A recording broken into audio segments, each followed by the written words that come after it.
I moved to London out of two main reasons. Actually, one reason. I guess love is the right answer. Of course, I have an American citizenship, so I wanted to go back to the States, and my partner said, I believe in a welfare state, so we should stay in Europe. And then we moved there, and guess what? The welfare state went, bonkers. But I think what was quintessential for me was that I spent so much time reading about British culture and music. And today is a 40th anniversary of the death of a singer I loved very much, who is Ian Curtis from the Joy Division. So I kept going there and traveling. And I think I was a citizen of is because I think you actually can belong to places out of your own fantasies and the hunger you have for a place. And when I moved there, I realized that I was seeking for a different kind of time, of course, atmosphere, which was already out of tune. So I didn't fit, basically. Also, I didn't have what was really needed, I think, to acquire a full belonging to the city, which is a job, because I started writing my books. I did some radio shows. I was working for music magazines, but this was all done in Italian. And so I kept ties with Italy. And so without, at least for the first 3-4 years, without a job, I found it very hard to settle into the rhythm of the city. And so that makes you really wonder about freedom, about what you do with your time, and that feeling of being useless in a way. And it was very brutal. So of course, there's a moment where you move to London where a solitude can be, it means freedom. You're there alone, you're free to experimentate, it's really big packs, and especially Roman culture is based on packs. So I remember my life here being very intimate with groups and collectives. So even going to a concert or going to the cinema by myself, I would look like a weirdo. But maybe that was because I was shy. But basically, when I was very grateful when I moved to London to experience this solitude in a very intense way, I would say. And sometimes that intensity would actually make me feel it was almost like kind of a transcendence, but other times it was purely negative. So I think the best experience for me was to found a festival. After Brexit, me and a couple of journalists, writers, and Italian people in London, we founded a festival of Italian literature there. And so that was a way to build a sense of a community. But there's a gap in between when I move and when I start hanging with these people and do something and have a purpose, that it was made of this, long diluted feeling of being unfit. And then also I think it was a mismatch because London was running very fast into a precise direction. So actually for me, it was interesting as a writer because it radicalized my political opinions in so many ways, my ideas about society, about culture, about welfare, about accessibility to a city. So it was a great observing point, but all the time I kept wondering about the cost. And I think more than Brexit, for me, what was really shocking and the trauma probably was Grenfell, when the building burned and the Grenfell Tower burned up. And that's when I realized about the cost to live in the city, in a community, not all of the community, of course, but this major wave of proposing. I mean, in London, you can be different from everyone else if you can afford it, really. Right now is becoming mostly class war, I would say. It's very hard to get access to the place. And I felt that if a young girl like me, when I moved there, couldn't move there any longer, if there was space for me, but no space for someone like me, I didn't want to be in a place like that. After writing La Straniera, I think this helped me define or understand what's the meaning for me of longing, of difference, of being unfit. And of course, I learned this from my parents, but I was giving somehow the wrong interpretation to my grandparents' migration in the States, for example. I thought they moved out of one reason only, which was poverty. And that was not true. It was way more nuanced. My grandmother thought my grandfather was a cheater, so she moved for love, for money, and then perhaps because she had a desire, but I never fully recognized that. And this was the same issue with my parents. I always figured out that their difference, their being unfit, marginal, and peripheral was because of their deafness. But really, what was the issue with my mother, that she was different in so many ways. She didn't fully conform to the idea I had of a mother, and especially of a Southern Italian mother. So a great cook, woman who dresses well, takes care of herself. So to me, there was a gap in between. It was not so much deafness, but there were other differences in my parents, and some, in my case of my father, I would say even mental illness to a certain extent.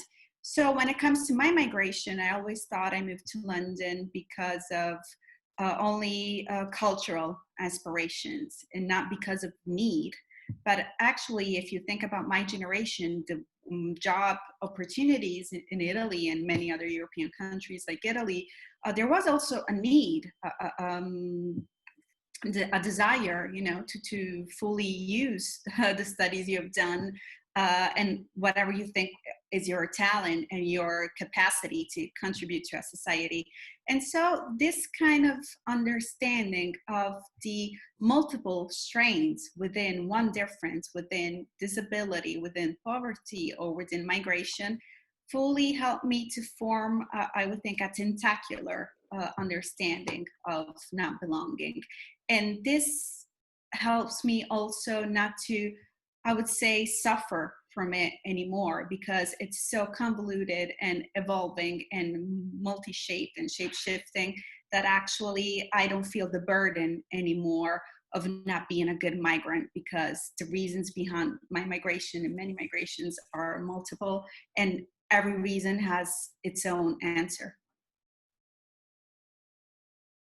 Yes, when I moved to London, I had a backyard, and many days I was bored, didn't know what to do, and I kept going back and forth in the backyard. And sometimes I was just for fun put pebbles in my pockets, and I was thinking about Virginia Woolf, like the scene of that famous movie, The Hours, where she put pebbles in her pockets, and she was like a strong inspiration because before I moved to London, I was obsessed with the relationship between certain girls, certain writers in the city. So I would think about Sylvia Plath, I would think about Virginia Woolf, I would think about Jean-Rhy.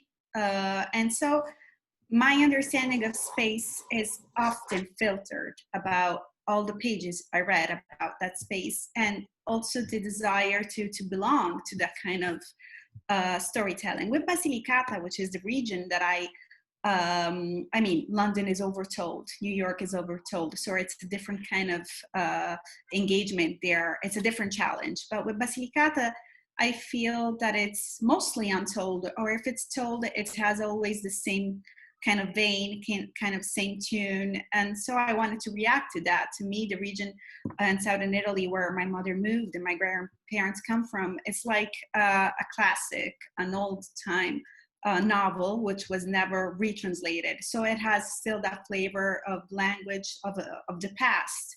And this is why when I wrote about that, my childhood there, I really wanted to, I wouldn't say updated because novelty is better, than tradition, but I really wanted to show that there was a lot of anarchy and modernity to it. And in many ways, my mother's life in Basilicata was way more avant-garde than her life in New York, which was, tied to an Italian-American patriarchal family. And I always wrote about places and cities. My first novels were very influenced by New York. This one, Straniera, is really, there's a chapter of travels that is related to Basilicata, America, and England, of course. And I think that's fundamental trigger for me, because I'm interested, of course, in relationship and ties with the family, with radical friendship. I've always told about relationship between the I and the others. But to me, a good starting point is always the conflict and the desire you have as a woman with a city. I cannot write anymore if I don't translate books. Maybe at the same time, but if translation is not a part of my process, I think my writing would be at a dead end by now. So translation for me is constantly nurturing my own thoughts about language. And recently I had two different experiences, but they were both. I thought I was on my most American when I was translating The Great Gatsby and On Her Earth We're Briefly Gorgeous by Ocean Vuong. On Earth We're Briefly Gorgeous was an interesting experiment because it was the first time in my life that there was, I wouldn't say a mirroring, but the topics of Wong's book and my own book were, I would say, like Siamese twins. So it was about language. It was a letter to my mother, and in his case, the mother couldn't read the letter. In my case, the letter of the main character. In my case, my mom could. So that was fascinating because it was a completely different way of relating to the purpose of the text. If you send a message in a bottle, that's what Vuong says, and you don't know that somebody's going to read it, then you feel a certain freedom and there is maybe more transparency. But if you actually know that that letter is going to get somewhere, then it's a whole different game of hiding and revealing. So there's interplay between revelation and concealing. And so this was challenging for me, especially from an emotional point of view, because I really thought about what you can do when language is unbound, when you're not scared about someone reading whatever you're taking out, and which is not always true. It depends. We have different audiences in our mind when we work.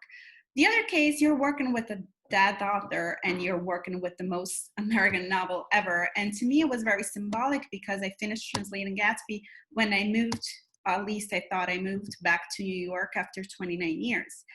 And so I was in the midst of this, the experience of the virus, and the sense of time shattered completely because all of a sudden there was no future. For example, I was stuck in the present, and even the idea of my former life was becoming very ambiguous and very diluted and almost disappearing. So Gatsby to me is a novel about the sense you give to time. You know, it's about the obsession of a man for a woman and trying to, dying even because he's not conforming to a certain idea he had of love and what he had to be an American, really.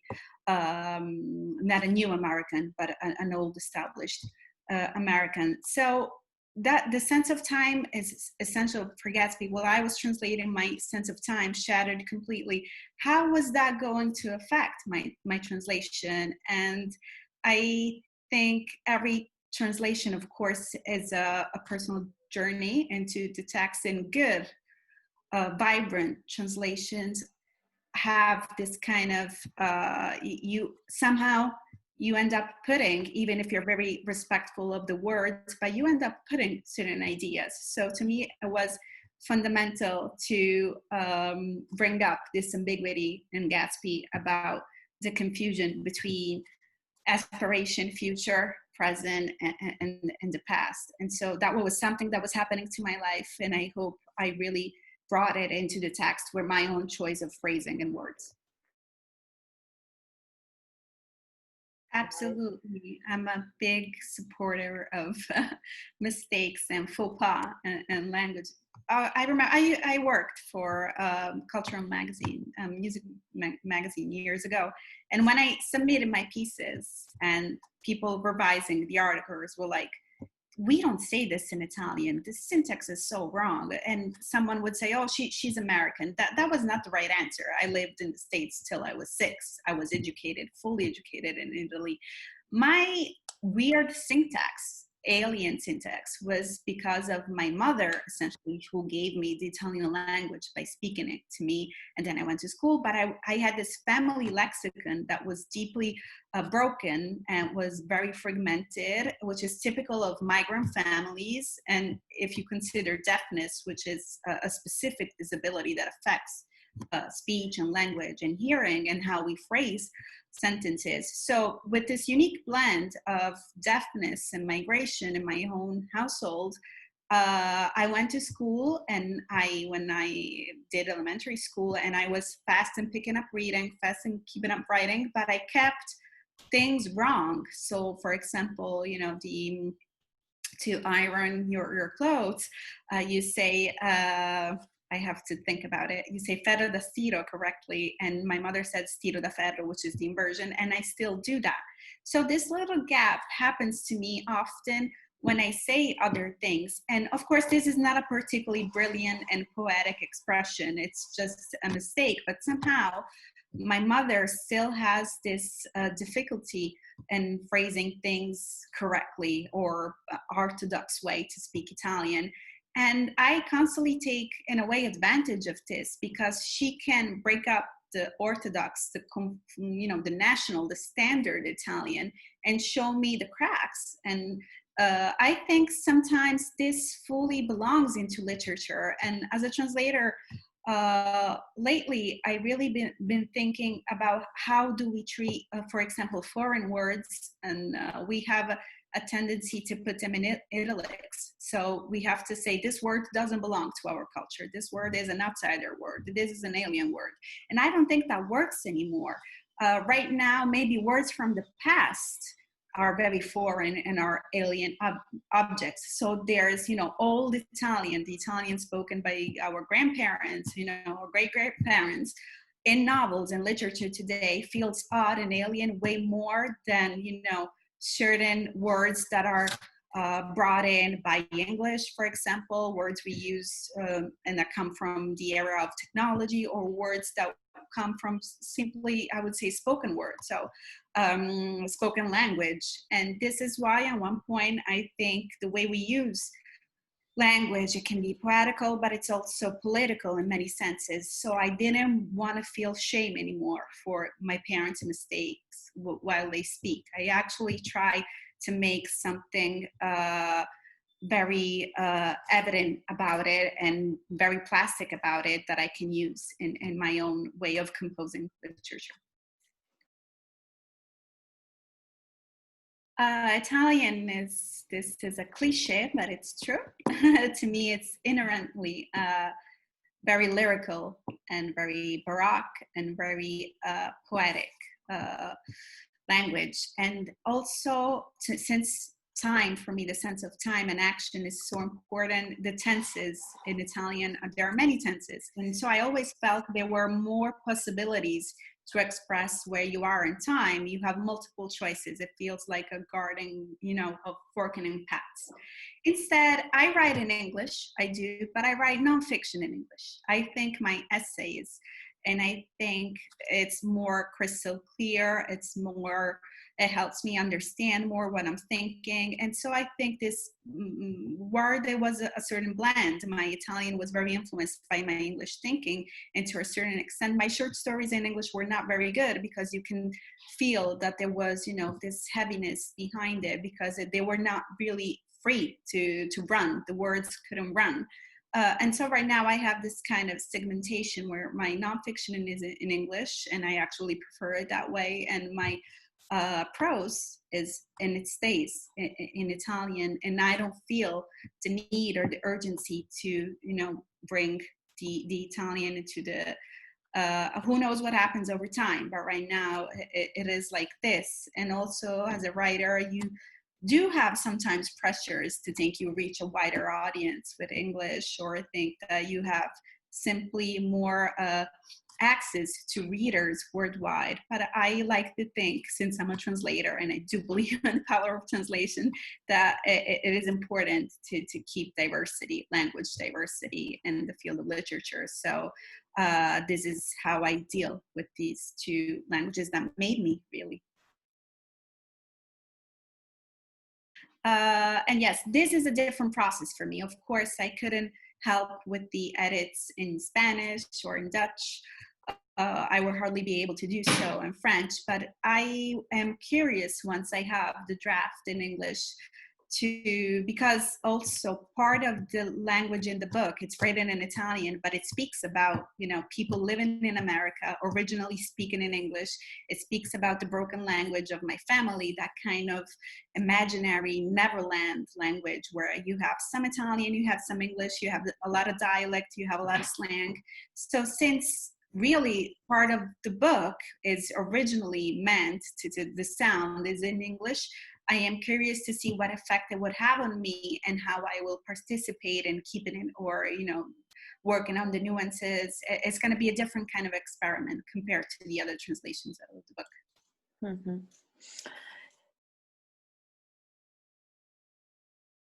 Yes, in 2016, I started this festival with friends and writers and journalists and people working in colleges and teaching Italian in London. And so the idea, the format was very simple. You take an Italian writer, a British writer, an English-speaking writer, and you put them together, not because they published a certain book at that time on a topic, but it was more embracing the full extent of their work. So it was meant to be not a festival where you actually promote books. Hopefully you do that, but it was an encounter of ideas. And the topic that, of course, interested us was the clash of languages, feeling, displacement, the new political project of Brexit and what was going to come out of that, and the city of London really. So I think over the years we had great speakers in a beautiful venue, which was the Coronet Theater. And I think, of course, this year we don't know what's going to happen. The group that is fully working on it and the new director, Marco Maggini, are kind of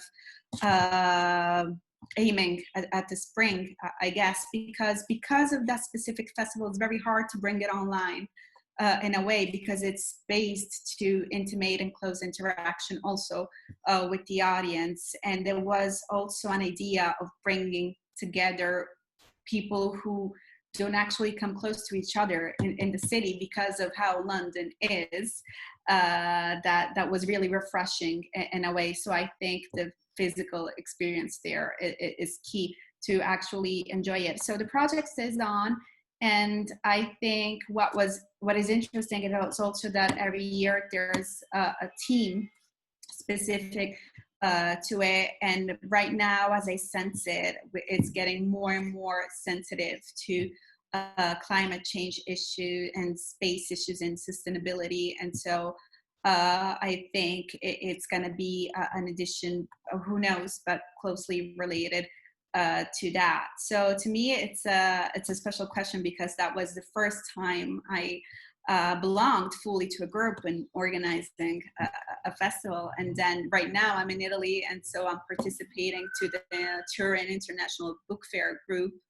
And it's interesting to work with this idea of what is Italian culture abroad and what is Italian culture at home. And so unavoidably, you have different answers, you have different forces. And to me, speaking to migrants, Italian migrants around the world, of course, when you leave, whatever happens is that you speak the same language, but it's already another language. You have ideas of home that somehow freeze in time, and you actually rebuild a sense of Italianness, if that means anything.